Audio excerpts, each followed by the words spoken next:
In the end, the Eagles have flaws. Let's face reality. They do have flaws. Their running game is not the same as last year. Thank you, Howard. I owe you, man. You don't owe me anything. Hey, listen, IOUs really kind of get lost in the shuffle. Hey, if you're Not here. friends with a guy, you don't count either way. You just help the guy, and Thank you. it's not about numbers. Hey, listen, I did this for you. When people start giving you, hey, you remember when great, but that's not what it's all about. Where were you for the last 3 years? So, those are the kind of things you got to look at. Let me just address a couple of things because I listened to you and Doug Peterson. The way I remember it, Doug knew he was going to get fired because he wouldn't change a couple of the coaches. He wanted to keep a coach Press by the Taylor. name Press Taylor was one, and Mike Groh was the other one. When Frank left, I believe Mike Groh took over as the offensive coordinator when Frank Reich left, and he wanted to keep both of them, and the Eagles didn't want to keep either one of them. And Doug knew by saying no, I'm keeping him, and he knew that they were going to fire him by keeping him, and he had it. He's not going to say that. Okay. From what I understand, I believe he had it with them telling him what coaches he could and couldn't have, and those were two of the guys. He stood firm. He says, "I'm not firing the guys." Good, then you're fired. And that's pretty much the way it came down. But he knew he was going to get fired when he wouldn't relieve those coaches of their jobs. And I think he had another year left on his contract, so he felt good about that anyway. I mean, nobody wants to get fired. I mean, it's just, and you're fired not because you're not doing a good job, because somebody has an issue with you. It's a personality conflict. It's little things. It's not because you were doing or not doing your job in a lot of cases. Uh, hey, listen, we've all been through that. Oh, Uh, absolutely. And Howard, here's something else. Address this with me. And I wanted to word it right. And because Angelo gave me the idea of the question yesterday. oh, that's a problem. Well, and right. So I had to word it differently. Okay. I had to word it like, do you like to see the fact that Nick is getting autonomy? Because he wanted me to go, hey, do you find it really weird that Nick got a chance to elevate coaches and you did it? So I didn't want to go down that lane. I went, you must like to see that Nick is getting more autonomy and elevating his assistant coaches to the OC position.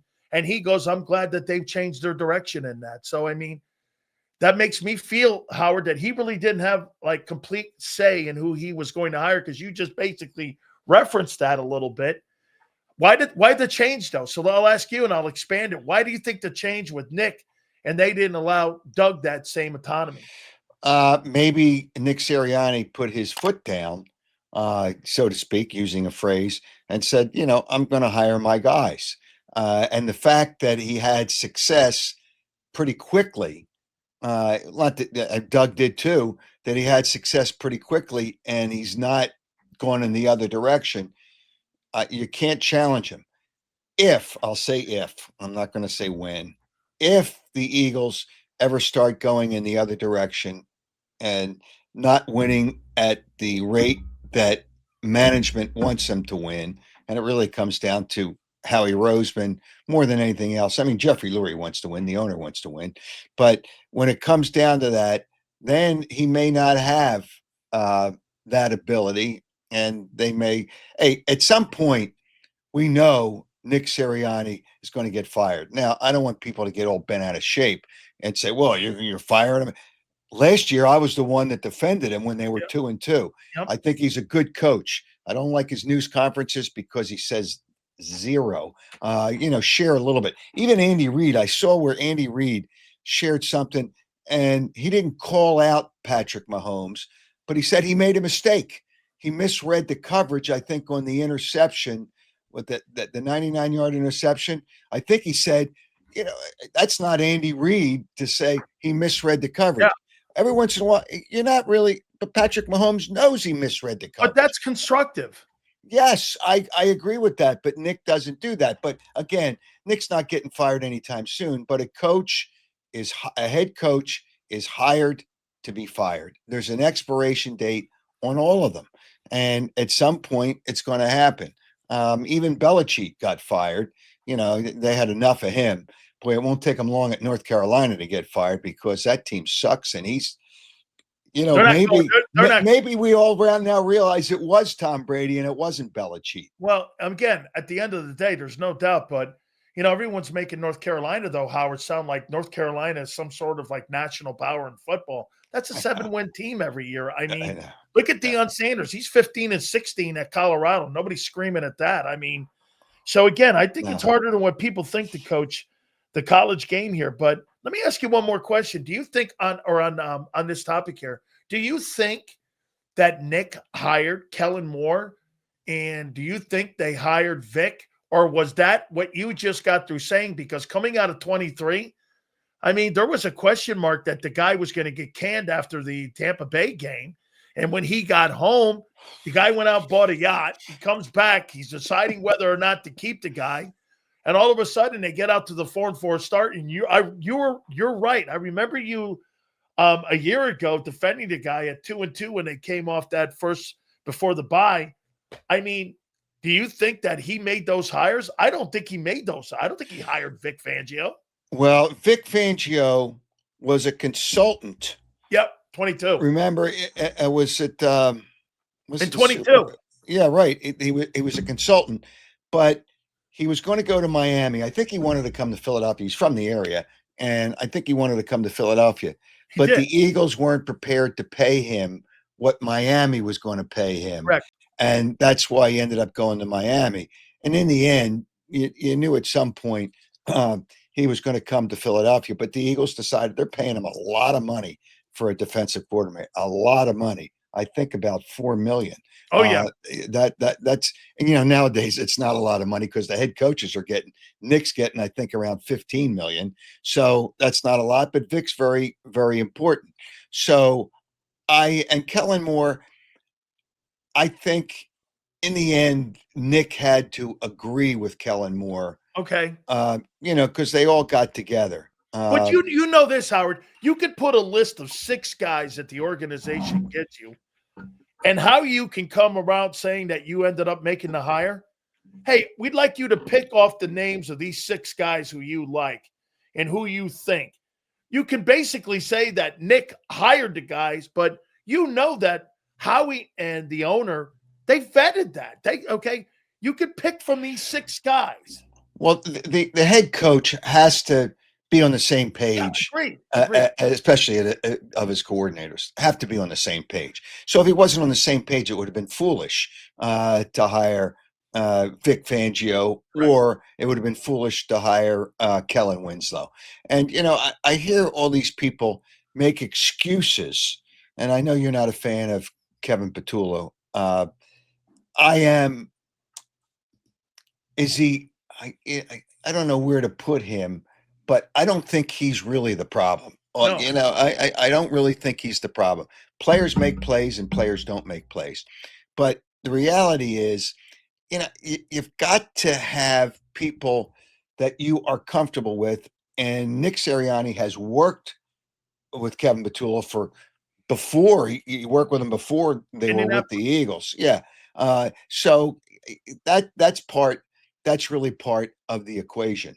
Now the other coaches, you haven't worked with everybody, but somebody in the coaching staff has probably worked with some of these people Bobby before. King, the linebacker coach, had never worked with Vic, but Bobby King worked in San Diego with Frank and worked with Nick.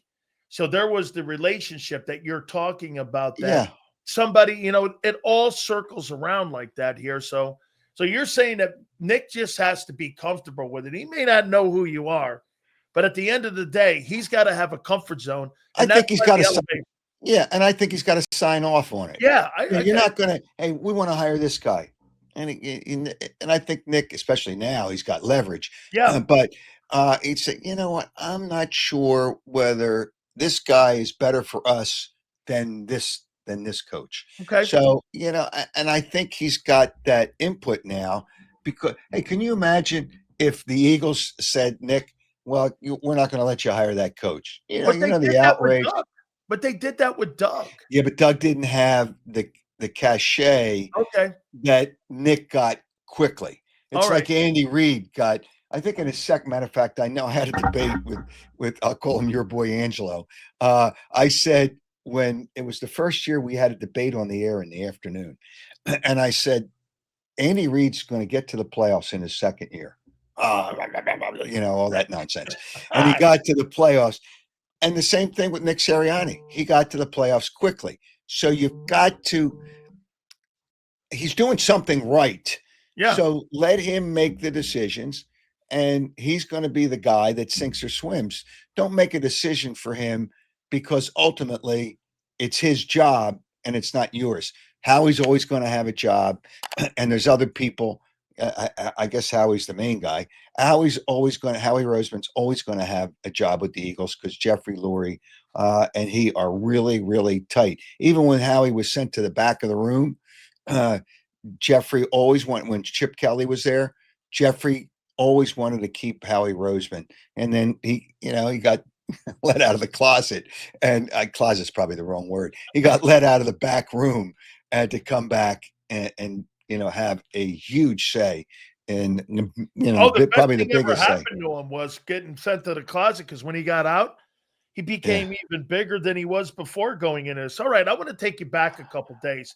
Give me your takeaways on the Bronco loss and one carry in the second half for Saquon Barkley. I mean, there's one thing to overcorrect, but you had the lead, Howard. Okay. You had the lead. I don't have the play-by-play in front of me, but I know there were a lot of 3 and outs.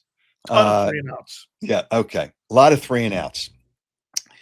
In the end, the Eagles have flaws. Let's face reality. They do have flaws. Their running game is not the same as last year. Now, Saquon Barkley was never going to get 2,000 yards again. Never going to happen. But he had so many carries, and history says that the next year, that running back just is not quite as good. He's not hurt. And I don't even know if he practiced today. I'll check to see if he practiced. No, he got hurt in the Buck game, and it got accentuated in this previous game against Denver. But now, again, they're only doing walkthroughs right now, Howard. So it's not like you're going to get a good sense. But they did not participate. Well, here's the other thing. You're playing on turf. You're playing on that awful field. Awful. Yeah, awful field. Awful field. So, and then they'll have 10 days before they have to play what could be a really tough game. I think the next game's Minnesota, and J.J. McCarthy may be back for that game, their quarterback. So, it's the Giants. Do you really want to rest them? But again, let me get back to my point here. The running game isn't as good. I don't think, even though their offensive line is good, I don't think their offensive line is good. One of the things I see in defense is they catch up to you, and I don't know what you can do if you're putting a lot of guys in the box.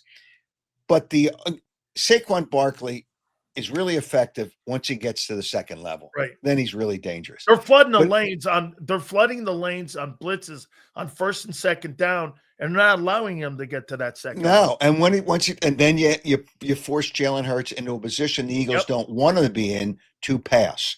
So between the offensive line, between the running back he's good, he's really good, but he's not as effective.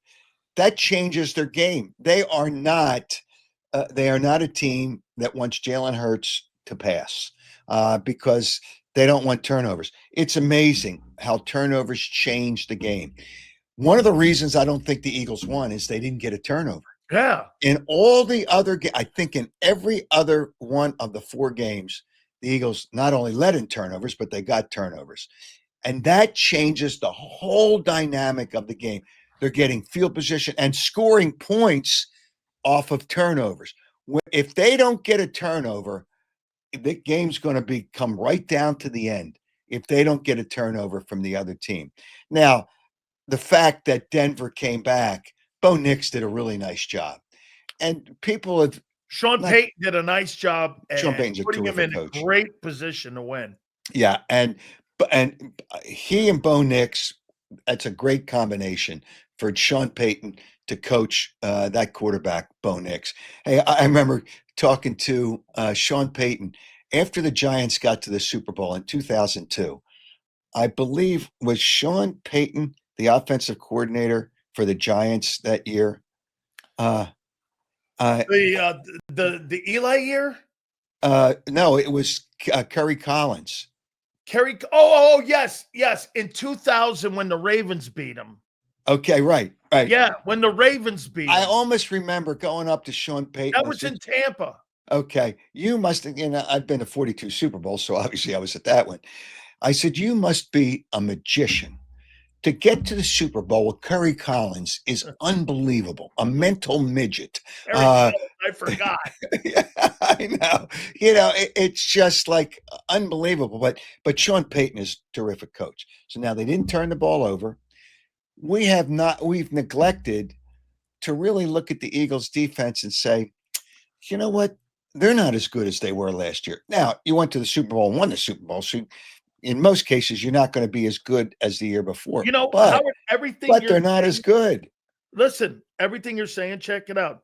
After 20 quarters, the Eagles offense is 30th total. They're 31st in passing. Here's what you're talking about. They're 25th in rushing. Now on defense, to what you said just now again, last year they were number 1. They're 20th in total defense. They are 15th in passing. They were number 1. And versus the run, last year, they were 7th.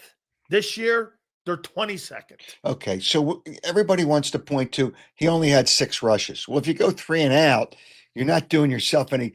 It's only a 2-score game. 14 points is a 2-score game. So I say only, but the Eagles shouldn't lose that.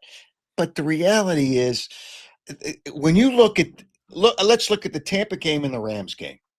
The defense needed to shut down the other team at the end. They were lucky. Fans don't like me to say the Eagles were lucky to beat the Rams, but they still did block 2 field goals. Yeah, but the defense allowed the other team to get in position to kick what would have been a game-winning field goal, but at the 25-yard line. Baker Mayfield, who I love as a quarterback, made a mistake on first down. He did. If the ball was tipped, but you can't throw it when there's multiple defenders in that area. And on first down, you just throw it away. You live to play another down. But the Eagles defense didn't stop them from coming down the field. So they're good, but it's just something that's just not right. They're a flawed team. But in the NFC, the AFC, I think, is so much better than the NFC. Tell me what teams really stand out in the NFC. Detroit, maybe. Detroit. I think the Rams are better, but to lose the 2 games that they lost, that shouldn't happen if you're a good team. I like Stafford, but the reality is, who jumps up? No one jumps out at you. Nobody. So I think they're all in the same room. I think Bucks, Eagles, Lions. Yeah, the Bucks. Okay. Those teams are probably in the room, depending on what injuries. And here, the Eagles got some bad news. It looks like Landon Dickerson's going to be out for a couple weeks. Well, that's another break that the Eagles have had last year. They didn't have any injury. They didn't have any real injuries. That's 3 years. So now you've got the offensive line injury. Lane Johnson has been out parts of 2 games, I think, right? Yep. I love Lane Johnson. Great, hardworking. They all are hardworking. Somebody said, where did I see that? Somebody said that the Eagles played harder than Denver. It's stupid. It's an asinine comment. Yeah. Everybody plays hard. It's football. If you don't play hard, you're not going to be on the field. That's right. But I just something about the team that's just not the same. Just not the same. How about this, though? Okay. So yesterday, this so-called meeting was called between Barkley, Hurts, and AJ. I'm sorry, but I'm not buying anybody saying out of the Bob Lang School of PR that's something schematically about the offense. Well, that's not PR. What he does is not PR. Well, here's that's not PR. It's propaganda. Right. Yeah. And so, like for me, if you had an offensive issue, you're going to have a meeting without Lane Johnson in it, without Mulata in it. If you're going to talk schematics about offensive approach, of course you're going to have those two guys in it. You didn't have it. To me, this is more about relationship with A.J. Brown and with Jalen. And what I don't like is Barkley is like the Dr. Phil in this. Yeah, I think those things, you're done with meetings now. They're making more out of this. Well, you're done with meetings. Once you have a players meeting, and if it doesn't work, it's over. Don't even try another one. And it's limited number of players. He's trying to be the good guy here. He is a good guy, but it's not. If you have a players meeting, you got to have more than just those guys. I don't think those Jalen Hurts and AJ Brown are at the point where they don't like each other. I think that's it's so much the opposite. Yeah, but what AJ Brown you reported something last year, and you got your feet put with cement blocks. You were thrown off the boat. I'm telling you, it was worse than that. Yeah, I was threatened. Wait a minute. You were basically putting cement shoes by Nicky Scarfo. And so I'm sitting here, I'm like, I don't know, Howard. I mean, you're kind of going back on what you did. I was only reporting. It looked like BG was right. Well, but BG, he was right, and he got shut down too. But he's different because he's BG and he's a player. But I only reported what AJ Brown said, and he didn't identify Jalen Hurts. He said, I just wanted to make a point to you guys. He stopped as people were talking to him in his locker, and he said, I just wanted to make a point that we needed to get our offense better. He didn't say the quarterback. He said our offense. Now, here are some of the things. When you look at their wide receivers, I mean, Devontae Smith has got so much speed. He's going to create separation. Great player. He is. You know what? I don't know that he's not a better wide receiver than A.J. Brown. I mean, people don't want to believe that. Route runner and like that? Yeah. He catches the ball too. And he's got really good hands. He's got speed. He does all the things you want, and he will get open more than A.J.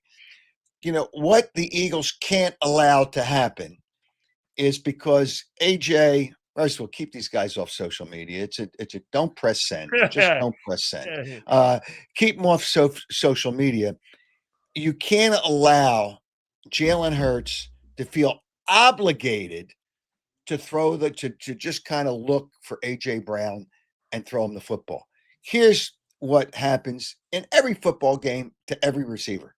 There's always a time when that receiver, regardless of the team, is going to be open at some time in the game, and the quarterback doesn't see him. It happens with every quarterback in every game. AJ makes an issue of it. He's going to be open, and the quarterback doesn't see him. So is Devontae Smith going to be open, and the quarterback doesn't see him. So is, give me Jamar Chase, especially with that situation out there, is going to be open, and the quarterback doesn't see him. But you don't see those guys going on social media and going off and complaining that they're not getting the football. You think AJ's wrong? Wrong in jumping on social media? Yeah. Yeah, absolutely. And airing out the issues. But you got to do it in-house. Yeah. You got to do it in-house. You can't go public because then it becomes an issue and people are still talking about it. You can't do that. That's not the way you get things done.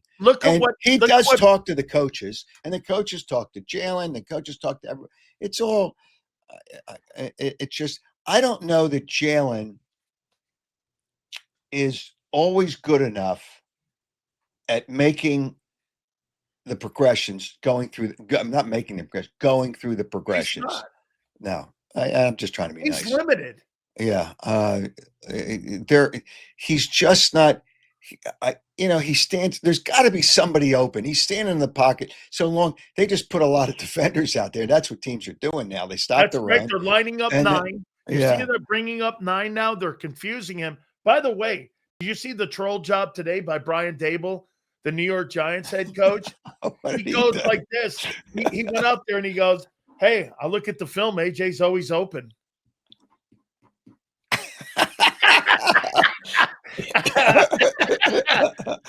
Hey, AJ's always That's open. that's great. That's great. You know what? If Dart has a good game, Oh God. yeah, it's just I don't know. We got to see. He's The picking fact that at the the Eagles are scab. a seven He and a half started point picking favorite. at the scab, man. He went there and he knew. He goes, "Yeah, man, we watched the film. AJ's always open." I just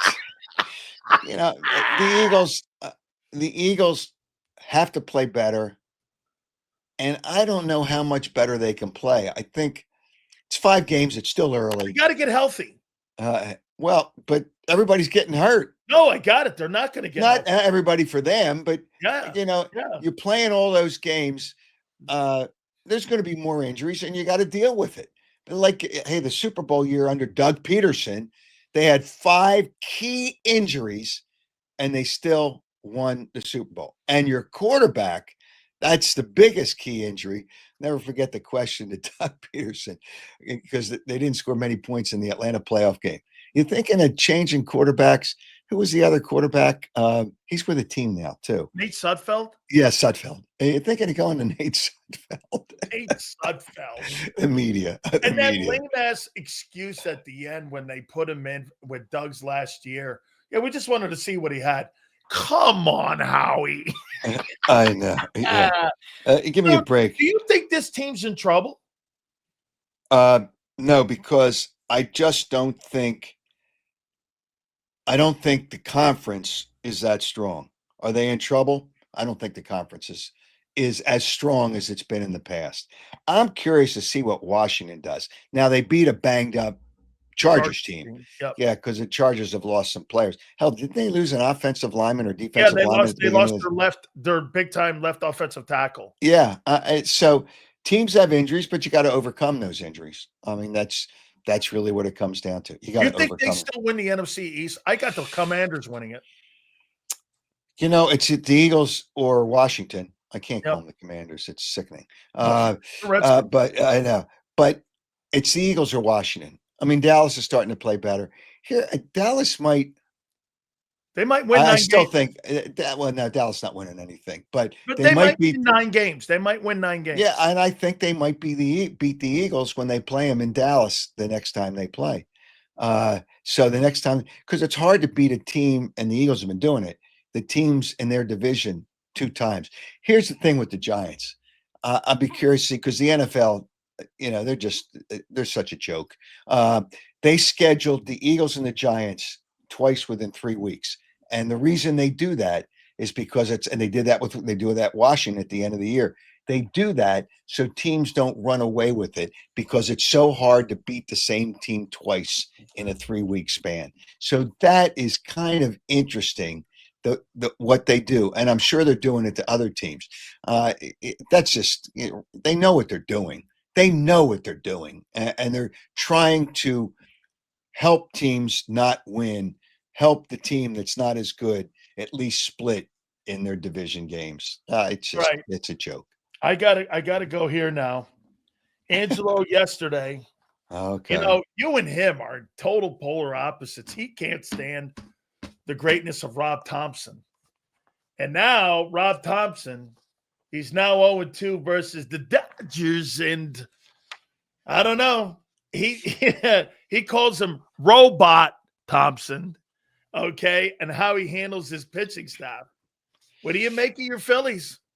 It's analytics and it's too much. But he went against the analytics by bunting in the 9th inning.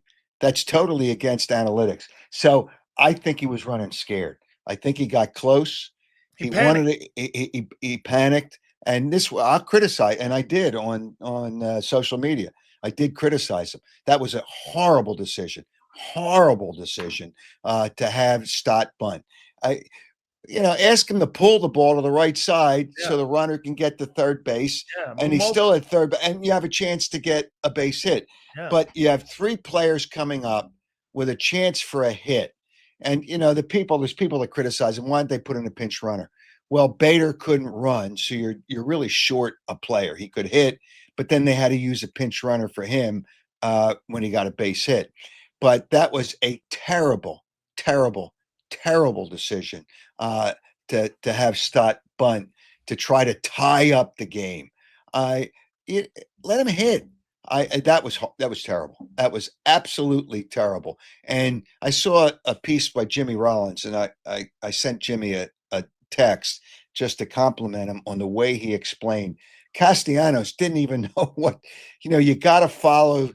If there's a rotation on the wheel play, you got to follow the shortstop because the coach, he said, is looking at the second baseman. So you can go as far as the shortstop as long as the second baseman doesn't, and he's not coming over because he's got to cover first. So Jimmy really, really explained it well. And so Castellanos was the wrong guy to be at second base, but there's nothing you could have done about it to try to bunt to get him to third. So I think Rob Thompson's good enough. The manager, the Phillies lineup, I've been saying this for 2 years now. Top of the lineup. I don't like their lineup. I don't like the way it's constructed. I don't like Harper hitting third. He had 261 this year. I know. He had 261. He's a five hitter. He doesn't drive in 100 runs. The three hole should drive in 100 runs. Yeah, now, I know Schwarber's hitting a lot of home runs in front of him. Yeah. That's still no excuse. No. He's not going to hit a home run every time up. But I just don't like the construction of their lineup. And here's the problem. Well, here's one of the problems. They can't really change this team that much. Okay, well, they try to trade Castellanos, yes. But they're going to have to sign. They're going to try to trade Suarez. Okay. But they were going to do that anyway. But that doesn't change the real configuration of this team. I don't know if they're going to be able to sign Schwarber because he's going to get a big number because they've got to sign Stott. I know I'm missing some people. The pitchers, they're going to have to sign some pitchers. Cincinnati's going to offer him a boatload of money. That's where he's from. And then Bader, if Castellanos is making $20 million a year, then Bader's got to get paid $20 million. Well, think of this too, Howard. If he goes to Cincinnati, who made the postseason this year, Cincinnati's a good team. Cincinnati's got pitching, and they're a good team. I mean, you Yeah. put him on that team, they're better than the Cubs. Well, the thing the Phillies don't do with Milwaukee. But the thing the Phillies don't do, and you can't always blame the manager. They don't hit home runs, they don't score. They don't put the ball in play. The ninth inning was part of Dave Roberts throwing some donkey in there with a 5 ERA, which he shouldn't. Just close it down. Just get your guy in there and just close because you have a day off anyway. Just close it down. So the fact that the Phillies got close, got exceeded. Oh yeah, they fought hard. They didn't quit.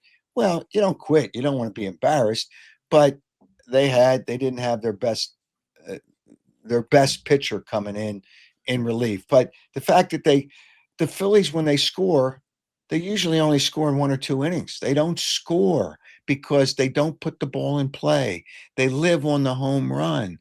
It's really, really difficult. You think they're done? I think nobody's done until you win that third game, and you've heard that. But the Dodgers right now are a better team. Yeah, I mean the Dodgers are a better team, and you got Nola going in the next game just because he shut down a team under 20 games under 500 doesn't excite me. Are they done? It's going to be hard for them to win 3 games. Now you say if they win 2, then the last game's at home and you'll have Sanchez pitching, but Ohtani will pitch for the other team too. So, who would you rather have, Ohtani or Sanchez? I'd rather have Ohtani. That's right. So, and the Phillies have lost, I think they've lost 9 of their last 11 games, playoff games at Citizens Bank Park. Whoa. Not a way you want to end the season. Howard, I got to thank you one more time.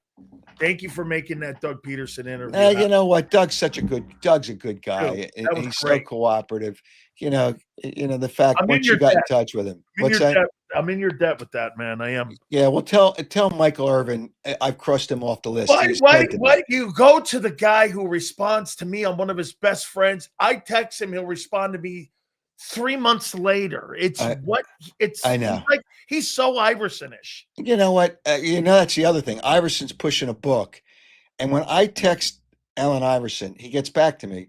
But I know if I schedule him for a show, he's got an event in Philadelphia next week to talk about his book at one of the theaters here. He'll come on then. No, you got to worry about. He's got to have 16 guys.